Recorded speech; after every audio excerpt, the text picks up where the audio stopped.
मैथहॉलिक्स, welcome to Divine Math Academy. अगर अब तक आपने हमारे चैनल को लाइक शेयर सब्सक्राइब नहीं किया है तो प्लीज़ लाइक शेयर सब्सक्राइब। और आप सभी बच्चों की हेल्प के लिए हमने एक बुक बनाई है जिसका नाम है all in one MSc mathematics. एक किताब पूरी एमएससी समाप्त। एक ही बुक से पूरी की पूरी एमएससी समाप्त हो जाएगी। अगर आप इस बुक को बाय करना चाहते हैं, इसके बारे में कुछ भी इंफॉर्मेशन जानना चाहते हैं तो हमारे इस नंबर पर हमें कॉल कर सकते हैं या व्हाट्सएप कर सकते हैं। और ये बुक जो है इस टाइम पर डिजिटल बुक है और इस बुक का प्राइस है 1499 रुपये। और इस बुक में जो टोटल पेजेस हैं वो है 1440 पेज। ठीक है। एंड हमने क्या किया है, जिन 20 सब्जेक्ट्स को कंबाइन करके ये बुक बनाई है उन 20 के 20 सब्जेक्ट्स को हमने सेपरेट भी अवेलेबल अपनी ऐप पर कराया हुआ है। अगर आप किसी भी पर्टिकुलर सब्जेक्ट को बाय करना चाहते हैं तो आप पर्टिकुलर सब्जेक्ट को भी बाय कर सकते हैं और उसका प्राइस जो है हर एक सब्जेक्ट का 99 रुपये है। ठीक है। तो आप बच्चों के कंफर्टेबल जोन के हिसाब से हमने दोनों तरीके से अवेलेबल करा दी है अपनी ऐप पर। और हमारी ऐप का जो लिंक है वो हमारे यूट्यूब चैनल के अबाउट में जाके आपको मिल जाएगा। ठीक है बेटा। आज हम integral equation and calculus of variation में अपना नेक्स्ट एग्जाम्पल करने वाले हैं जो कि रिलेटेड है conversion of differential equation two integral equation initial value problem. जैसे कि हमारे पास डिफरेंशियल इक्वेशन हमें गिवन होगी, जो भी हमारे पास एग्जाम्पल क्वेश्चन होगा उसमें डिफरेंशियल इक्वेशन क्या होगी, गिवन होगी। इसे हमें कन्वर्ट करना होगा इंटीग्रल इक्वेशन में। ठीक है। और जब हम इसको कन्वर्ट कर रहे होंगे तो वहाँ पे जो कंडीशन गिवन होगी, जो हमें कंडीशन गिवन होगी वो होगी इनिशियल वैल्यू प्रॉब्लम से रिलेटेड। मतलब एक्स की, जैसे y of x, y dash of x ये गिवन होती है तो एक्स की सेम वैल्यू होती है। ठीक है। एक्स की सेम वैल्यू पे वाई और उसके डेरिवेटिव का गिवन होना इनिशियल वैल्यू प्रॉब्लम को इंडिकेट करता है। ठीक है। इतना क्लियर हो गया। तो इस टाइप की जब सिचुएशन हमारे पास आ जाए तो हम इन 4 स्टेप्स का यूज करके उन क्वेश्चंस को क्या कर सकते हैं, सॉल्व कर सकते हैं। पहला स्टेप क्या होगा कि जो भी हमारे पास डिफरेंशियल इक्वेशन हमें गिवन होगी उसमें जो हाईएस्ट ऑर्डर डेरिवेटिव होगा उसको इक्वल टू मान लेंगे अननोन फंक्शन के। और बेटा हर बार मैं ये बात बता रही हूँ कि अननोन फंक्शन के इक्वल क्यों मानेंगे, क्योंकि हमें इंटीग्रल जब हमारे पास इक्वेशन बनेगी तो इंटीग्रल साइन के अंदर अननोन फंक्शन हमें बैठा हुआ दिखाई देता है, इसलिए। ठीक है बेटा, क्लियर। एंड सेकेंड स्टेप क्या होगा कि जो पहला फर्स्ट स्टेप में हमने किया है उसको हम तब तक उसकी इंटीग्रेशन करते रहेंगे जब तक कि हमारे पास डिफरेंशिएशन वाला पार्ट ओवर ना हो जाए। ठीक है। स्टेप नंबर 3 में क्या होगा कि जब हम ये स्टेप नंबर 2 कर रहे होंगे तब वहां से हमारे पास कुछ वैल्यूज निकल के आएंगी। उन वैल्यूज को हम गिवन डिफरेंशियल इक्वेशन में पुट करेंगे और सॉल्व करेंगे। सॉल्व करने के बाद स्टेप नंबर 4 में फाइनली हमें इंटीग्रल इक्वेशन हमें मिल जाएगी। ठीक है। तो इन 4 स्टेप्स को आपने माइंड में सेट करके रखना है कि जब भी हमारे पास इस टाइप की सिचुएशन आए तो सबसे पहले हाईएस्ट ऑर्डर डेरिवेटिव को हमने माना इक्वल टू अननोन फंक्शन के। उसको हमें तब तक इंटीग्रेट करते रहना है जब तक कि डिफरेंशिएशन वाला पार्ट ओवर ना हो जाए। और जब डिफरेंशिएशन वाला पार्ट ओवर हो जाए तो वहां से जो वैल्यूज निकल के आएंगी उन वैल्यूज को गिवन डिफरेंशियल इक्वेशन में पुट करेंगे और फाइनली हमें इंटीग्रल इक्वेशन मिल जाएगी सॉल्व करके। ठीक है। तो आज का एग्जाम्पल जो है वो है ये, form an integral equation corresponding to the differential equation given by। मेरे पास एक डिफरेंशियल इक्वेशन, देखो ये इक्वेशन वही कह रहा है कि मेरे को डिफरेंशियल इक्वेशन क्या है, गिवन है। क्लियर। डिफरेंशियल इक्वेशन क्या है, गिवन है। इसके करस्पॉन्डिंग मुझे क्या है, फॉर्म करनी है इंटीग्रल इक्वेशन, मतलब इंटीग्रल इक्वेशन बनानी है। ठीक है। और यहाँ पे हमारे पास कुछ कंडीशंस भी गिवन है। अब ये चेक कर लेते हैं क्या ये कंडीशन हमारे पास इनिशियल वैल्यू प्रॉब्लम से रिलेटेड है। तो उसके लिए क्या करते हैं हम, y of x, y dash of x, ये चीज। तो हम यहाँ पे एक्स की वैल्यू को देखते हैं तो एक्स की वैल्यू यहाँ भी 0 है, यहाँ भी 0। तो दोनों जगह मेरे पास एक्स की वैल्यू क्या है, 0। तो मतलब एक्स की सेम वैल्यू पर क्या है, सेम वैल्यू पर। तो x की सेम वैल्यू पे y और उसके डेरिवेटिव का गिवन होना ही इनिशियल वैल्यू प्रॉब्लम को दिखाता है। ठीक है बेटा, इतना क्लियर हो गया। तो हमारे पास जो सिचुएशन है वो पूरी की पूरी मिल रही है कि हमें एक डिफरेंशियल इक्वेशन गिवन है, हमें उसको कन्वर्ट करना है इंटीग्रल इक्वेशन में, और कंडीशन जो है वो इनिशियल वैल्यू प्रॉब्लम से रिलेटेड है। तो इस स्टेप्स के लिए हम क्या करेंगे, उन 4 स्टेप्स को हम फॉलो करेंगे। ठीक है बेटा, क्लियर। तो यहाँ पे हम फॉलो करेंगे 4 स्टेप्स को। क्लियर। अब देखते हैं इसका सॉल्यूशन।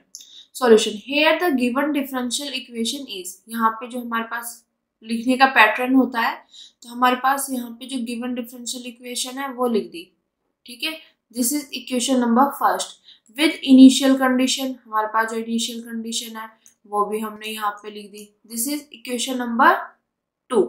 इतना क्लियर हो गया। अब देखो यहाँ से स्टार्ट होता है हमारे पास स्टेप्स। तो यहाँ पे है step number first, step first.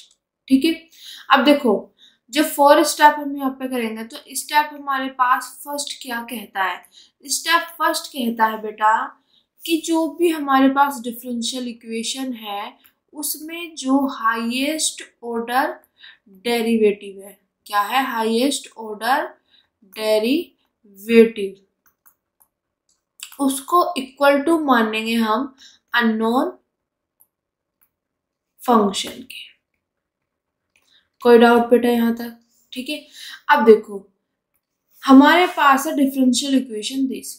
तो हाईएस्ट ऑर्डर डेरिवेटिव देखने के लिए आपको सिंपल सा टारगेट करना है कि जो भी डिफरेंशियल इक्वेशन गिवन है उसके डेरिवेटिव पे पहुंच जाओ। कहाँ पे देखो, अगर मैं यहाँ पे चेक करूं तो मुझे सिर्फ डेरिवेटिव यहाँ पे दिखाई दे रहा है और कहीं तो दिखाई नहीं दे रहा। और ये भी कितने ऑर्डर का है, सेकेंड ऑर्डर का। कोई और होता जैसे फर्स्ट ऑर्डर का होता तो हम दोनों में कंपैरिजन करते कि हाईएस्ट कौन सा है। ठीक है, तो यहाँ पे तो सिंपल सा यही बैठा हुआ है, तो यहाँ यहीं पे हमारे पास क्या हो गया, हाईएस्ट ऑर्डर डेरिवेटिव दिस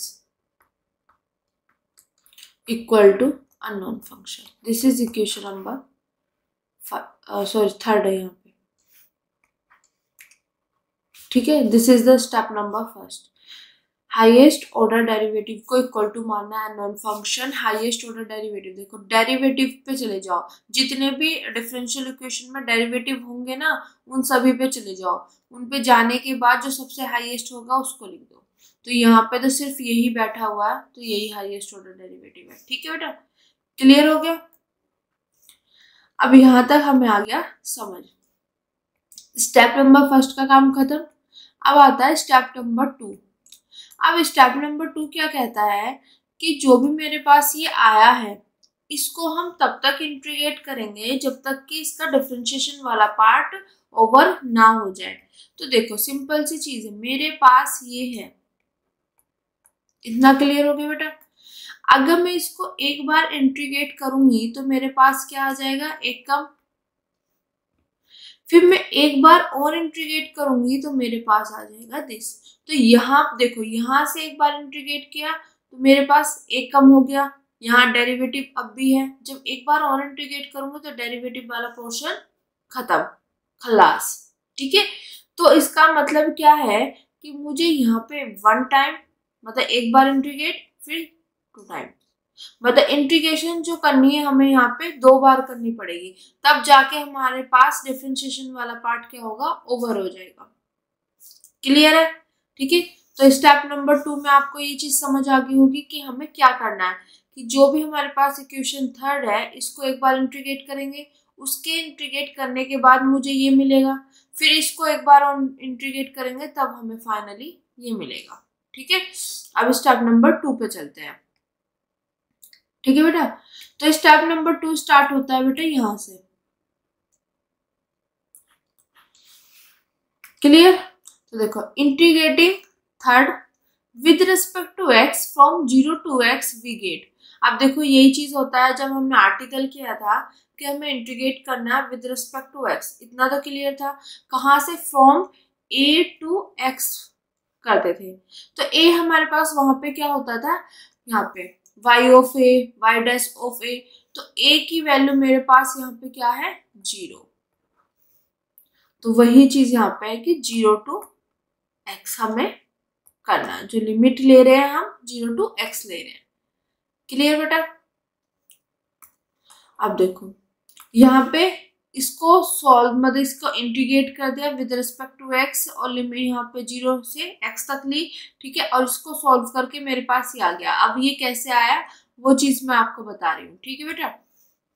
देखो इक्वेशन नंबर 3 है हमारे पास बेटा दिस,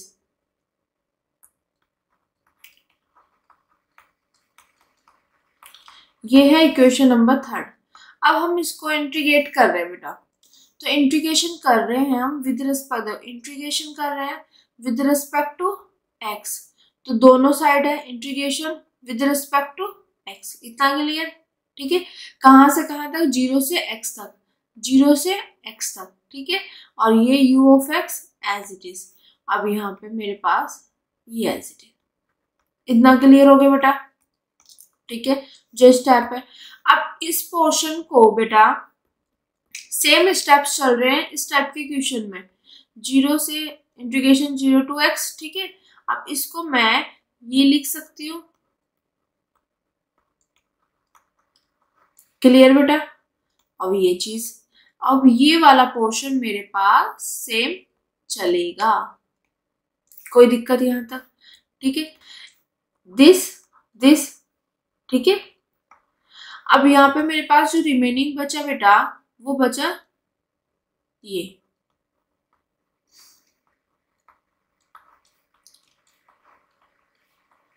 ये मेरे पास एज इट इज चलेगा। अब देखो बचपन से हम ये चीज करते आ रहे हैं बेटा कि मेरे पास dx, इसके इंटीग्रेशन क्या होती है x, मतलब इसके साथ वाला, तो सिमिलरली इसके इंटीग्रेशन क्या होगी इसके साथ वाला, ठीक है, ऐसे ध्यान रखना है। तो अगर हम यहाँ पे बात करें तो मेरे पास इंटीग्रेशन आ जाएगी इसकी दिस, 0 to x जो लिमिट है वो रख दी। अब यहाँ पे मेरे पास बेटा ये पोर्शन तो मेरे पास एज इट इज चलेगा, ओके। अब इसके बाद हमारे पास क्या काम होता है, upper limit minus lower limit.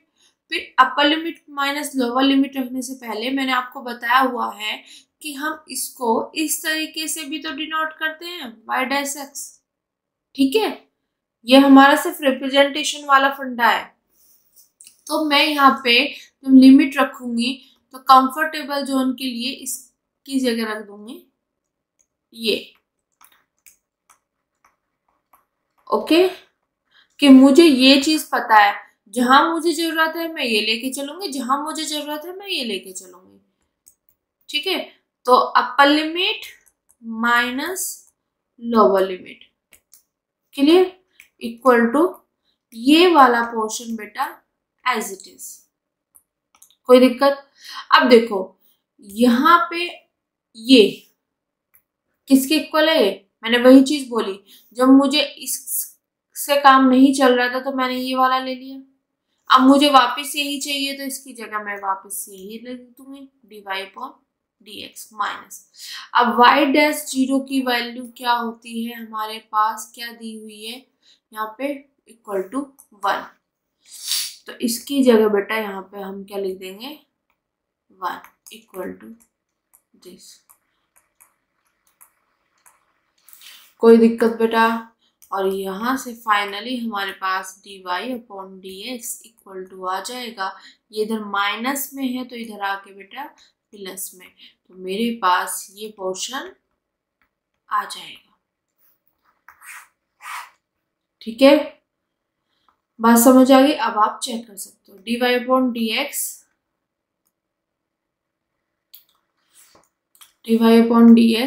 1 plus integration 0 से x u of x dx, यही चीज है हमारे पास बेटा यहाँ पे 1 plus integration 0 to x u of x dx, ठीक है। तो ये कैसे आई वो चीज समझ आ गया, ठीक है। तो यहाँ पे हमारे पास ये वाली वैल्यू यहाँ पे निकल गई, ठीक है। तो देखो हम यहाँ थे, इसको एक बार इंटीग्रेट करके मेरे पास ये वाला पोर्शन आ गया, ठीक है। बट अब भी डिफरेंशिएशन वाला पार्ट है, तो हम एक बार और इंटीग्रेट करेंगे और फाइनली हमें y मिल जाएगा, ठीक है। अब देखो, इससे यहाँ पे जाने से पहले मैंने आपको हमेशा बताया था कि जब भी हमारे पास वैल्यू निकल के आई और उस वैल्यू में इंटीग्रेशन साइन के अंदर अननोन फंक्शन अगर ऐसे दिखाई दे जाए तो इसको हमें चेंज कर देना है, इसमें मतलब वेरिएबल चेंज कर देना है। और वेरिएबल चेंज करने से इंटीग्रेशन पे कोई फर्क नहीं होता है, पड़ता है। ये हमारे पास इंटीग्रेशन की प्रॉपर्टी है, ठीक है, क्लियर। तो यही चीज हमने यहाँ पे कर दी कि जैसे ही मेरे पास अननोन फंक्शन के इंटीग्रल साइन के अंदर अननोन फंक्शन इस टाइप का मुझे दिखाई दिया तो मैं यहाँ पे वेरिएबल चेंज कर दूंगी। तो मैंने यहाँ पे क्या कर दिया, वेरिएबल चेंज कर दिया, x की जगह t, ठीक है। दिस इज क्वेश्चन नंबर 4 और यही वैल्यू हमें बाद में यूज होगी हमारे, ठीक है बेटा, क्लियर हो गया। अब यहाँ तक का काम तो हमारे पास हो गया। अब देखो, अब इस पे पहुंचने के लिए फिर इंटीग्रेट करेंगे, तो हम इंटीग्रेटिंग, ठीक है। अब देखो यहाँ पे किसको इंटीग्रेटिंग किया गया है, अब यहाँ तक ये मैं रफ कर देती हूँ एक बार।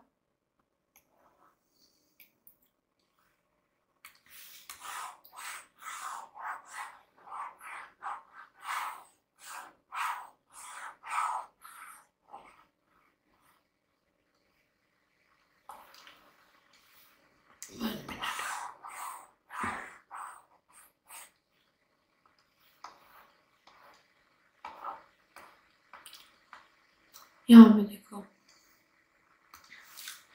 यहाँ पे इंटीग्रेट किया गया है बेटा इस वाले पोर्शन को, इसको आप इक्वेशन नंबर स्टार मान लो, ठीक है। इक्वेशन स्टार को वही विद रिस्पेक्ट टू x और फ्रॉम 0 to x, ठीक है। तो अगर इक्वेशन स्टार मेरे पास क्या है, dy/dx, यही तो आई है 1 plus integration 0 to x u(x) और dx, ये है, ठीक है बेटा। अब इसको मैं इसकी इंटीग्रेशन करूंगी, ठीक है, किसके रेस्पेक्ट में करूंगी बेटा, x के रेस्पेक्ट में, ठीक है। इंटीग्रेशन करूंगी किसके रेस्पेक्ट में करूंगी, x के रेस्पेक्ट में। कहाँ से कहाँ तक, 0 to x तक, 0 to x तक, ठीक है। अब इधर क्या है मेरे पास, dy/dx, यहाँ पे जो है ये ग्रीन से लिख देते हैं, ये मेरे पास यहाँ पे एज इट इज बैठा हुआ है, यहाँ भी ये मेरे पास एज इट इज बैठा हुआ है, कोई दिक्कत, ठीक है। इतना क्लियर हो गया। अब आगे देखो, जब हम यहाँ पे पहुंच गए बेटा तो आप देखो इससे दिस, ठीक है। यहाँ पे रिमेनिंग बचा मेरे पास ये इक्वल टू, अब इसको अंदर ले जाओ, इंटीग्रेशन 0 to x 1 की इससे करेंगे तो dx प्लस देखो इंटीग्रेशन 0 to x और एक अंदर बैठा हुआ integration 0 to x u(x) dx और एक ही बाहर से आएगा dx। इतना क्लियर, ठीक है। अब इसका मेरे पास क्या होता है, मैंने हमेशा आपको बोला बेटा छोटी क्लासेस में dx का इंटीग्रेशन क्या होता है, x मतलब इसके साथ वाला, तो इसके साथ वाला हमारे पास क्या है दिस, तो इसका आ जाएगा y, और y किसका फंक्शन है, x का, y(x) इसलिए लिखा है कि मैं लिमिट पुट करूंगी, ठीक है। अब यहाँ पे इसका क्या है, x अभी बताया, और यहाँ पे लिमिट, ठीक है बेटा। अब देखो मैंने आपको बताया था मल्टीपल इंटीग्रल है ना, और चेंज टू सिंगल इंटीग्रल, तो उसमें मल्टीपल इंटीग्रल जब हमारे पास इस तरीके से दिखाई देता है तो उसे लिखने का एक पैटर्न होता है, ठीक है। तो उसमें क्या होता है कि इंटीग्रल साइन जितनी बार भी आ रहे हैं उसको लिखना ओनली 1 टाइम, ये एज इट इज, और यहाँ पे dx। अब ये देखो कितनी बार आ रहा है, जितनी बार आ रहा है ये यहाँ पे, सिर्फ लिखने का पैटर्न बताया, इसका फॉर्मूला नीचे जाके ओपन करेंगे, ठीक है बेटा। इतना क्लियर। अब देखो ये क्या हो जाएगा, अपर लिमिट x की जगह x पुट करो, माइनस के लोअर लिमिट x की जगह 0, अपर लिमिट x की जगह x और माइनस के लोअर लिमिट, ठीक है, plus integration 0 to x u of x और दिस।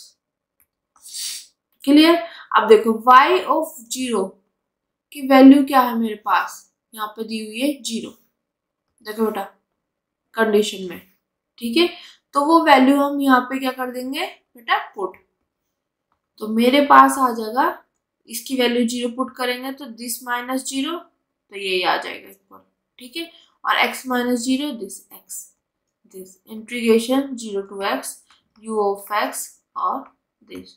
और एक चीज मैंने आपको बताया, अब मेरे पास देखो यहाँ पे y तो निकल गया, पर मैंने आपको हमेशा बताया कि जब वैल्यू निकल के आ जाए तो अगर इंटीग्रल साइन के अंदर अननोन फंक्शन ऐसा दिखाई दे रहा हो तो उसको आपको चेंज करना है इसमें, ठीक है, क्यों?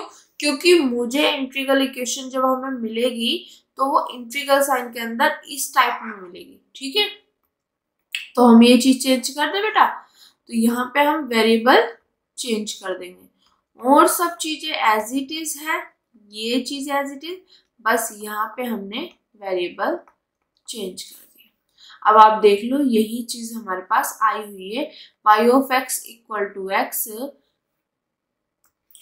y equal to x plus integration 0 to x u of t dt, integration 0 to x u of t dt this. Clear हो गया यहाँ तक, ठीक है। अब बेटा इससे आगे जो किया हुआ है वो देखो, यहाँ पे आने के बाद y की जो value equal to x plus, अब देखो this is the multiple integral, इसको मुझे सिंगल में चेंज करना, तो सिंगल में चेंज करने का क्या तरीका होता है, हम ये as it is, u of t as it is, dt as it is. अब इस 2 के लिए यहाँ पे एक फैक्टर आएगा x माइनस के t, और इस फैक्टर में के पावर में इस 2 में से एक कम, और जो पावर में है उसी का फैक्टोरियल। क्लियर हो गया बेटा?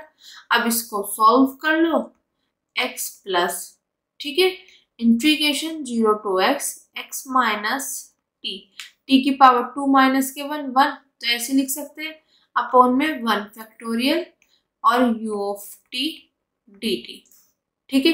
1 फैक्टोरियल की वैल्यू मेरे पास क्या होती है 1, तो अपॉन में 1, ठीक है, और किसी के अपॉन में 1 होगा तो उसको हम एज इट इज ऐसे भी लिख सकते हैं, ठीक है बेटा, इतना क्लियर। तो मेरे पास फाइनली y की वैल्यू आ गई दिस, तो मेरे पास y की वैल्यू आ गई x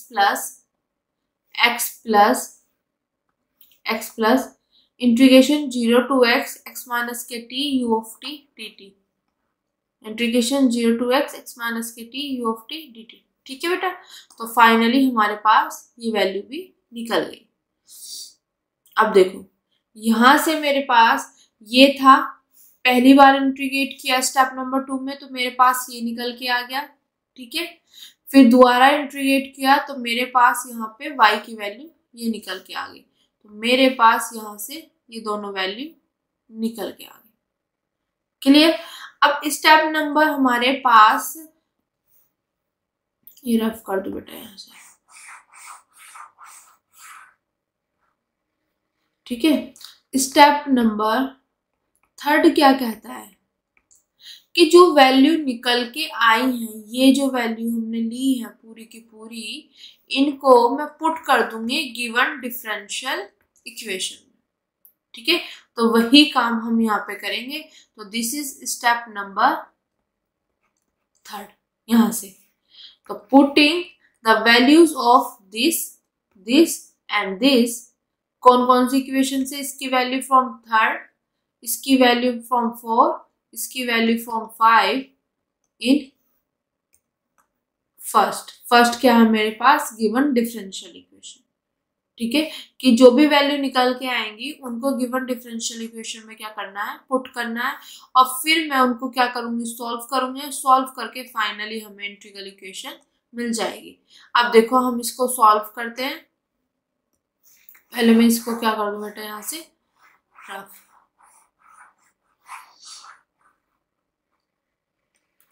ठीक है, अब देखो हमारे पास डिफरेंशियल इक्वेशन क्या है गिवन, डिफरेंशियल इक्वेशन है हमारे पास